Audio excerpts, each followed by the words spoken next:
അതായത് തൃശ്ശൂരിൻ്റെ നിയുക്ത M P അദ്ദേഹത്തിൻ്റെ വിജയം ലൂർദ് മാതാവിന് സമർപ്പിച്ചുകൊണ്ടാണ് അദ്ദേഹം മാധ്യമങ്ങളെ കണ്ടത്. പക്ഷേ ആ 7 അസംബ്ലി നിയോജക മണ്ഡലങ്ങളിൽ ഗുരുവായൂർ ഒഴിച്ച് ബാക്കി എല്ലാ നിയോജക മണ്ഡലങ്ങളും അദ്ദേഹം ലീഡ് ചെയ്തു. പക്ഷെ അദ്ദേഹം ഗുരുവായൂരപ്പന് മാത്രമൊന്നും സമർപ്പിച്ചില്ല. കാരണം ഗുരുവായൂരപ്പൻ അദ്ദേഹത്തെ സഹായിച്ചില്ല. ഈ അദ്ദേഹത്തിൻ്റെ ആ നിയോജക മണ്ഡലത്തിൽ 1275 പോളിംഗ് സ്റ്റേഷൻ ഉണ്ടായിരുന്നു. അതിനകത്ത് 200ഓളം പോളിംഗ് സ്റ്റേഷൻ വളരെ ഫലപ്രദമായി പ്രവർത്തിച്ചിട്ടൊന്നുമില്ല. പിന്നെ NDA മുന്നണി സംവിധാനത്തിൽ BJP കഴിഞ്ഞാൽ BDJS കൂടാതെ 7ഓളം ചെറുതും വലുതുമായ പാർട്ടികൾ അടങ്ങുന്ന സംവിധാനമാണ് NDA ജില്ലാ കമ്മിറ്റി എന്ന് പറഞ്ഞ് പ്രവർത്തിച്ചുകൊണ്ടിരുന്നത്. അദ്ദേഹം ചങ്ങനാശ്ശേരി പോപ്പിനെയും അതോടൊപ്പം നമ്മുടെ വെള്ളാപ്പള്ളി നടേശനെയും അദ്ദേഹം സമയബന്ധിതമായി കാണാത്തതിൻ്റെ അടിസ്ഥാനത്തിൽ BDJSൻ്റെ ജില്ലാ പ്രസിഡൻ്റായിരുന്ന ഘോഷിൻ്റെ പ്രവർത്തനം അദ്ദേഹത്തിന് അനുകൂലമല്ലായിരുന്നു. ഇതെല്ലാം മറികടന്ന് അദ്ദേഹം ഇന്ന് അവിടെ നിന്ന് തിരഞ്ഞെടുക്കപ്പെട്ടിരിക്കുകയാണ്. അപ്പോൾ അദ്ദേഹം ലൂർദ് മാതാവിന് സമർപ്പിക്കുമ്പോൾ അദ്ദേഹത്തെ സഹായിച്ച സഹാക്കൾക്ക് ഒരു ചോക്ലേറ്റെങ്കിലും സുരേഷ് ഗോപി വാങ്ങിക്കൊടുക്കണമെന്നാണ് എനിക്ക് ആദ്യമായിട്ട് പറയാനുള്ളത്. ഞാൻ കഴിഞ്ഞ തെരഞ്ഞെടുപ്പിന് മുമ്പ് പറഞ്ഞു, ജാവദേക്കർ EP ജയരാജൻ ഞാനും ചേർന്ന് നടത്തിയ കൂടിക്കാഴ്ചയിലെ പാക്കേജിനെ കുറിച്ച് പലരും അതിനെ സംശയത്തോടു കൂടിയാണ് കണ്ടത്. ഞാൻ അന്നും അതിനുശേഷവും ആ സമയത്തും പറഞ്ഞു 18/1 ചാൻസ് എന്ന്. ചിലരത് പറയുകയായി, ചിലത് റിപ്പോർട്ട് ചെയ്തിട്ടുണ്ടായില്ല. പക്ഷെ അതേപോലെ തന്നെ നടന്നു. കേരളത്തിലെ ഈ തെരഞ്ഞെടുപ്പിൻ്റെ ബലത്തിൽ രാജീവ് ചന്ദ്രശേഖരൻ എന്ന് പറഞ്ഞ NDAയുടെ കാൻഡിഡേറ്റ് ഏതാണ്ടും ഇലക്ഷൻ്റെ പകുതി സമയത്തോളം, അതായത് 2014 അപേക്ഷിച്ച് 25,000 വോട്ടോളം ഭൂരിപക്ഷത്തിൽ വന്ന ആൾ എന്തുകൊണ്ട് ജയിക്കാതെ പോയി?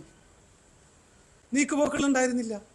അപ്പോൾ കേരളത്തിൽ പാക്കേജ് അനുസരിച്ച് നീക്കുപോക്ക് നടന്ന ഒരേ ഒരു കോൺസ്റ്റുവൻസി തൃശ്ശൂർ പാർലമെൻ്ററി കോൺസ്റ്റുവൻസിയാണ്.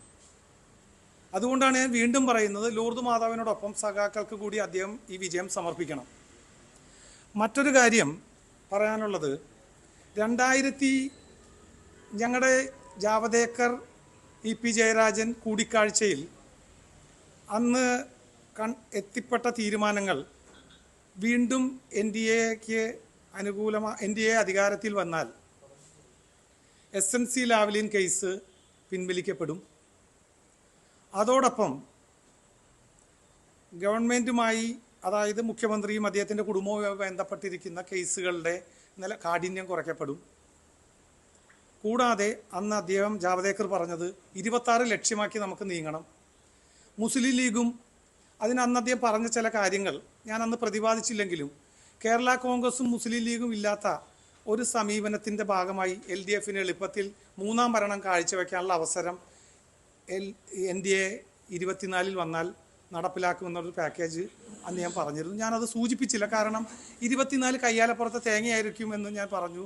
അത് ഞാൻ പറഞ്ഞതുകൊണ്ടല്ല, മറ്റു പലരും പറഞ്ഞു. ഇന്നിപ്പോൾ അതാണ് സംഭവിച്ചതെങ്കിൽ NDA കേന്ദ്രത്തിൽ ഗവൺമെൻറ് ഉണ്ടാക്കും. കാരണം ഏറ്റവും വലിയ ഒറ്റക്കക്ഷി എന്ന നിലയ്ക്ക് NDA രാഷ്ട്രപതി മന്ത്രിസഭ ഉണ്ടാക്കാൻ വിളിക്കും. ഇന്ത്യ സഖ്യത്തിൽ നിന്ന് ഒരു പ്രധാന കക്ഷിയെ മടത്തി വിജയകരമായി NDA മുന്നോട്ടും പോകും. ഒരു സംശയമില്ലാത്ത കാര്യമാണ്. അപ്പോൾ സുരേഷ് ഗോപിയുടെ വിജയം 100% നരേന്ദ്രമോദിയുടെ വിജയമാണെന്ന് അവകാശപ്പെട്ടാൽ അല്ലെന്ന് തന്നെ പറയേണ്ടി വരും. കേരളത്തിലെ പല പാർലമെൻ്ററി കോൺസ്റ്റിറ്റ്യുവൻസികളിലും NDA സ്ഥാനാർത്ഥികൾ വളരെയധികം മുന്നോട്ട് പോയി. പക്ഷേ ഇനി ഒരു 26 അസംബ്ലി ഇലക്ഷന് ഈ മുന്നോട്ടം നടത്താൻ പറ്റില്ല. കാരണം അത് നരേന്ദ്രമോദിയിലേക്കുള്ള പ്രതീക്ഷയുടെ ഭാഗമായി ജനങ്ങൾ വോട്ട് ചെയ്തതാണ്. അതിൽ 1275 പോളിംഗ് സ്റ്റേഷൻ ഉണ്ടായിരുന്നിടത്ത് 200ഓളം പോളിംഗ് സ്റ്റേഷൻ NDA ശക്തമായ പ്രവർത്തനം ഉണ്ടായിരുന്നില്ല. എന്നാൽ LDFൻ്റെ പ്രവർത്തനം ശക്തമായിരുന്നു ഗ്രാസ് റൂട്ട് ലെവൽ. എന്നിട്ടും LDF പരാജയപ്പെട്ടു, 2ാം സ്ഥാനത്തെത്തി. അതാണ് ആ പാക്കേജ്. ഞാൻ പറഞ്ഞു 2004 ഒരു പാക്കേജ് വിജയകരമായി നടപ്പിലാക്കിയാണ് LDF. അതാണ് PC തോമസിൻ്റെ, അതിൻ്റെ ഭാഗമാണ് PC തോമസ് നിസ്സാര വോട്ടിന് NDAയിൽ ഭാഗമായി ജയിക്കപ്പെട്ടത്. അതിനുശേഷം നടപ്പിലാക്കാൻ ശ്രമിച്ച പാക്കേജ് വിജയകരമായി നടപ്പിലാക്കി സുരേഷ് ഗോപി നിയുക്ത MP ആയി. അദ്ദേഹത്തിന് എല്ലാ ഭാവുകങ്ങളും നേരുന്നു. എന്തെങ്കിലും ഉണ്ടെങ്കിൽ ചോദിക്കാം.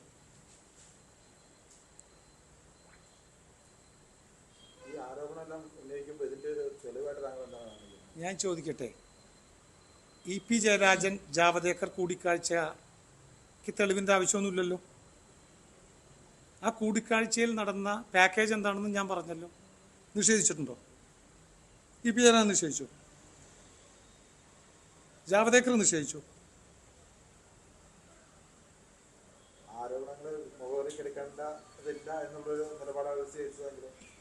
അത് താങ്കളുടെ വെർഷനാണ്. ഞാൻ അന്ന് പറഞ്ഞു പാക്കേജിൽ ഒരേ ഒരു സീറ്റ്, ഞാൻ പറഞ്ഞുകൊണ്ട് സംഭവിച്ചെന്ന് മാത്രം പറയാനില്ല, ആ ഒരേ ഒരു സീറ്റല്ലാണ്ട് ജയിച്ചോ? എന്തുകൊണ്ട് രാജീവ് ചന്ദ്രശേഖർ ജയിച്ചില്ല? 25,000 വോട്ടിന് പോളിംഗിന്റെ മധ്യഭാഗം കഴിഞ്ഞപ്പോൾ ഭൂരിപക്ഷത്തിലെത്തിയ ആളാണ്. എന്തുകൊണ്ട് ജയിച്ചില്ല?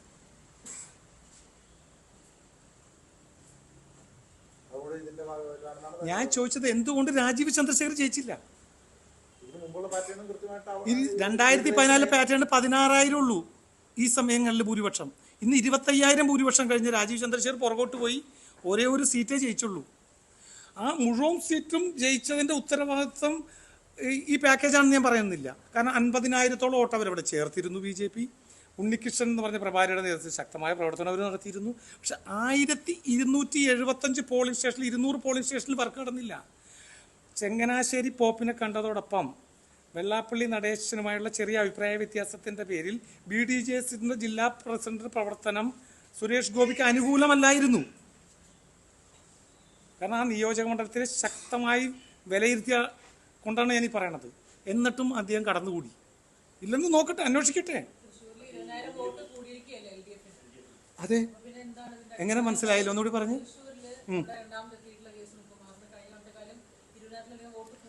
ഞാൻ ചോദിട്ടെ, 60,000 വോട്ട് അവിടെ കൂടുതൽ ചേർത്തിട്ടുണ്ട്.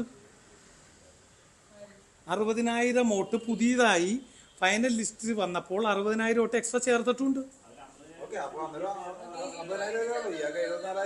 അല്ല, ഞാൻ പറയണേ എന്താ പറഞ്ഞു മാഡം? ചോദിക്കട്ടെ.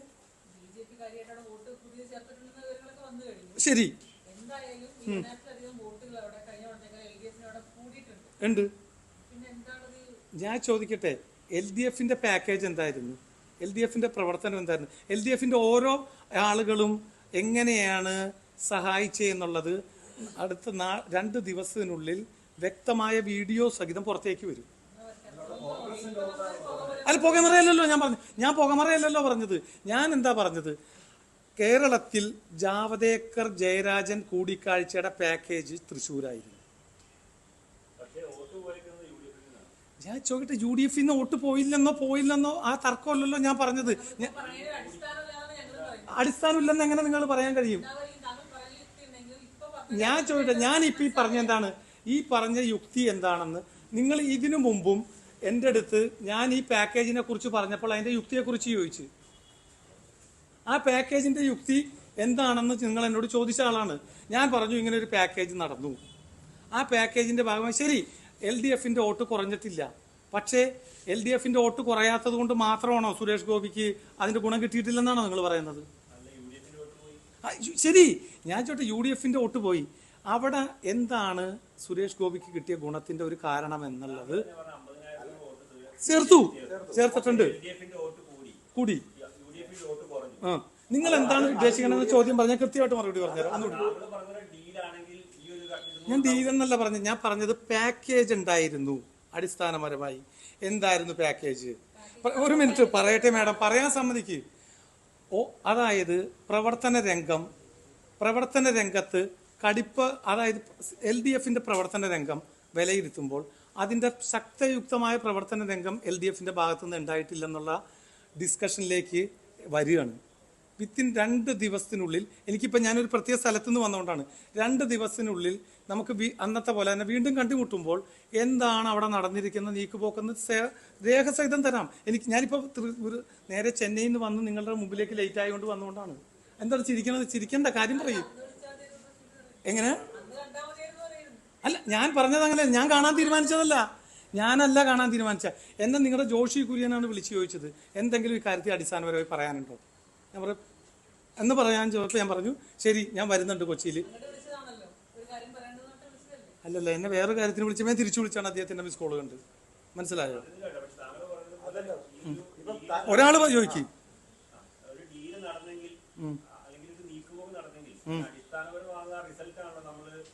ആയിക്കോട്ടെ. അതെ,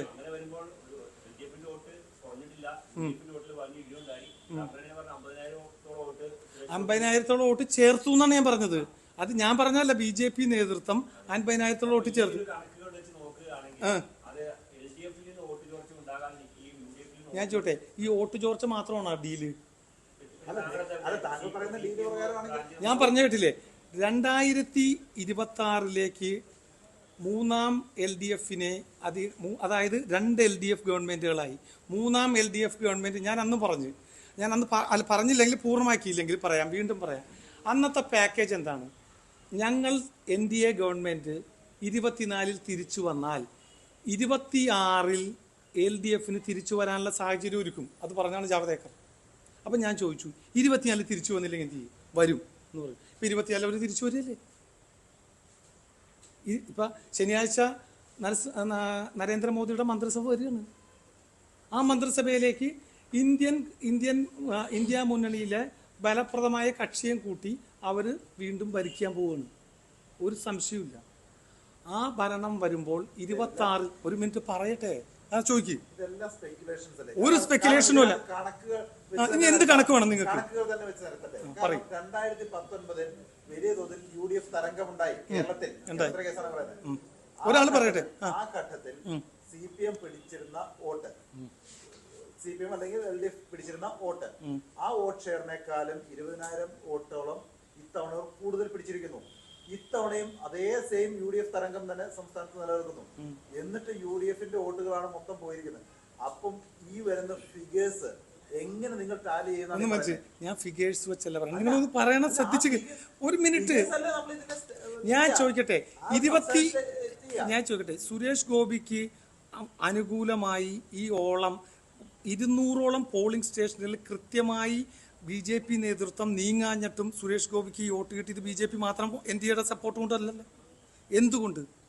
അതായത് അടിസ്ഥാനപരമായി എന്ന് ഞാൻ ചോട്ടെ, ഈ പറഞ്ഞ എല്ലാ ഫിഗേഴ്സും വെച്ച് പറഞ്ഞിട്ട് മറ്റൊരു കോൺസ്റ്റിറ്റ്യുവൻസിയിൽ എന്തുകൊണ്ട് NDA കാൻഡിഡേറ്റ് ജയിച്ചില്ല? അല്ല പറയട്ടെ, അല്ല ഞാൻ പറഞ്ഞു തരട്ടെ. സെലിബ്രിറ്റി ആയതുകൊണ്ടാണ്. ഇയാൾ പലതരത്തിൽ ഇൻഫ്ലുവൻസ് ചെയ്തിട്ടുണ്ട്, സമൂഹത്തിൽ പലതരത്തിലുള്ള ഇൻഫ്ലുവൻസ് ചെലുത്തിയിട്ടുണ്ട്. ഈ പറയുന്ന 2 തരംഗങ്ങളുടെ സമയത്ത് രാജീവ് ചന്ദ്രശേഖർ എന്ന് പറഞ്ഞ തിരുവനന്തപുരത്തെ കാൻഡിഡേറ്റ് അതിനേക്കാൾ ഇൻഫ്ലുവൻസ് ചെയ്യില്ല. എന്നിട്ട് അദ്ദേഹം ജയിക്കാണ്ട് പോയത്. അല്ല, നിങ്ങൾ പറയുന്നത് പോലെ അവരുടെ ഈ ഇടതുപക്ഷത്തിന്റെ സഹായത്തോടു കൂടിയാണ് വോട്ട് വീണതെങ്കിൽ ഏതൊരു ഇലക്ഷനിലും ഒരു ജയപരാജയം നിശ്ചയിക്കുന്നത് അവിടുത്തെ നിഷ്പക്ഷ വോട്ടുകളാണ്. ആ നിഷ്പക്ഷ വോട്ടുകൾ ആർക്ക് വീണു? സുരേഷ് ഗോപി വീണു. അത് ഏതായാലും LDF പണിയെടുത്തിട്ടല്ലോ. അത് അയാൾ പണിയെടുത്തിട്ടോ അല്ലെങ്കിൽ ആ മുന്നണി പണിയെടുത്തിട്ടോ അല്ലെങ്കിൽ മറ്റു പല ഫാക്ടേഴ്സോ ആയിരിക്കും അല്ലേ? അല്ലാതെ CPM അല്ലെങ്കിൽ ഞാൻ വീണ്ടും പറയട്ടെ, നിങ്ങളൊന്ന് പറയട്ടെ. ഞാൻ പറഞ്ഞത് ഒന്ന് ശ്രദ്ധിച്ചു കേൾക്ക്. അതായത് കഴിഞ്ഞ ഇലക്ഷൻ തുടങ്ങി പറഞ്ഞു വന്ന ഒരു കാര്യം, സുരേഷ് ഗോപിക്കുള്ള പാക്കേജിന് ജാവദേക്കർ സമീപിച്ചെന്നാണ് ഞാൻ പറഞ്ഞത്. ഈ പറഞ്ഞ ഘടകങ്ങളെല്ലാം, അതായത് LDF-ന്റെ സഹായത്തോടു കൂടി സുരേഷ് ഗോപിയെ ജയിപ്പിക്കാൻ ജാവദേക്കർ പാക്കേജുമായി LDF-നെ സഹായിച്ചു എന്നാണ് ഞാൻ പറഞ്ഞത്. ഒരു മിനിറ്റ് പറയാൻ സമ്മതിക്ക്, ഒന്ന് പറഞ്ഞു തീരട്ടെ. ഈ പാക്കേജുകളുടെ ഡിക്ലറേഷനും വരാൻ പോകുന്ന മറ്റു പാക്കേജുകളും എല്ലാം ജനം കണക്കിലെടുത്തു. ഇല്ലെങ്കിൽ എങ്ങനെ സുരേഷ് ഗോപി എന്ന് പറഞ്ഞ പ്രതിഭാസത്തിന് മാത്രം NDAയുടെ കാൻഡിഡേറ്റായിട്ട് ജയിക്കാൻ കഴിയും? ഇതേ തിരുവനന്തപുരം കോൺസ്റ്റിറ്റ്യുവൻസിയിൽ സുരേഷ് ഗോപിയേക്കാൾ കൂടുതൽ ഗ്രാസ് റൂട്ട് ലെവൽ വർക്ക് ചെയ്യുകയും കാര്യങ്ങൾ നീക്കിയ രാജീവ് ചന്ദ്രശേഖരൻ എന്തുകൊണ്ട് ജയിച്ചില്ല എന്നാ ഞാൻ പറഞ്ഞു. LDF വോട്ട് മറിച്ചു കൊടുത്ത് ജയിച്ചെന്നല്ല ഞാൻ പറഞ്ഞത്. അതായത് LDF-മായി ജാവദേക്കർ പാക്കേജ് ജനങ്ങളിൽ ഒരു ഉണർവുണ്ടാക്കി കൊടുത്ത്, ഒരു നീക്കമുണ്ടാക്കി കൊടുത്ത്. പൊതുജനത്തിന് മുന്നിൽ എന്താണെന്നാ? ഒരു മിനിറ്റ്. പൊതുജനം നോക്കുന്നത് എന്താണ്? 2 മുന്നണികളും അഡ്ജസ്റ്റ്മെന്റിന് വിധേയമാകുമ്പോൾ മൂന്നാമതൊരു ഓപ്ഷൻ പൊതുജനം തെരഞ്ഞെടുത്തു. ഏത്?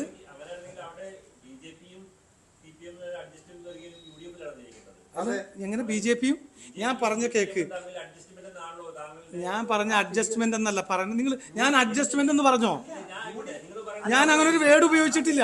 ഒരു കാര്യം, അതായത് ഈ 2 ഓപ്ഷന് പുറത്ത് ഇദ്ദേഹം ചോദിച്ചോട്ട് ഒരു സെലിബ്രിറ്റി എന്നുള്ള അദ്ദേഹത്തിന്റെ പരിവേഷം, ആ നിയോജകമണ്ഡലത്തിന്റെ പ്രവർത്തനം, അതോടൊപ്പം ഈ കേരളത്തിൽ ഉരുത്തിരിഞ്ഞു വരാൻ പോകുന്ന ഭൗതിക സാഹചര്യങ്ങൾ, ഇതെല്ലാം അനുകൂലമായത് കൊണ്ട് മാത്രമാണ് സുരേഷ് ഗോപിക്ക് ജയിക്കാൻ കഴിഞ്ഞത്. ഇല്ലെന്ന് അദ്ദേഹം പറയട്ടെ.